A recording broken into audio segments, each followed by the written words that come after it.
اعوذ باللہ من الشیطان الرجیم بسم اللہ الرحمن الرحیم۔ سن 308 ہجری میں لکھے گئے امام علیہ السلام کے عریضے میں سے دوسرا سوال۔ ایک شخص نماز جماعت میں اس وقت شریک ہوا جب امام رکوع میں تھا۔ اس نے بھی امام کے ساتھ رکوع کیا اور اس کو اپنی رکعت شمار کرتا ہے، مگر بعض لوگ کہتے ہیں کہ اگر اس نے رکوع کی تکبیر نہیں سنی تو وہ اس کو اپنی رکعت شمار نہیں کر سکتا۔ امام علیہ السلام نے جواب میں فرمایا، اگر وہ جماعت کے اندر امام کے رکوع کی تسبیح میں سے ایک تسبیح میں بھی شریک ہو گیا تو وہ اس کی رکعت شمار ہوگی، خواہ اس نے تکبیر رکوع سنی ہو یا نہ سنی ہو۔ اگلا سوال۔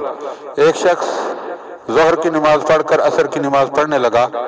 ابھی وہ 2 ہی رکعت پڑھی تھی کہ اس کو یقین آ گیا کہ اس نے ظہر کی تو 2 ہی رکعتیں پڑھی تھیں۔ اب ایسی صورت میں کیا کرے؟ آپ علیہ السلام نے جواب میں فرمایا، اگر دونوں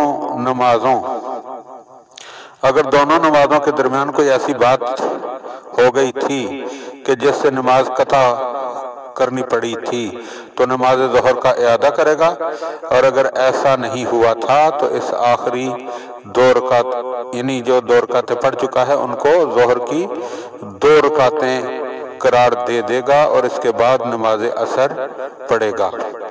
دعا ہے کہ خداوند عالم ہمیں مولا علیہ السلام کے بیان فرمائے ہوئے مسائل کو سمجھنے اور ان پر عمل کرنے کی توفیق عطا فرمائے۔ اللہم صلی علی محمد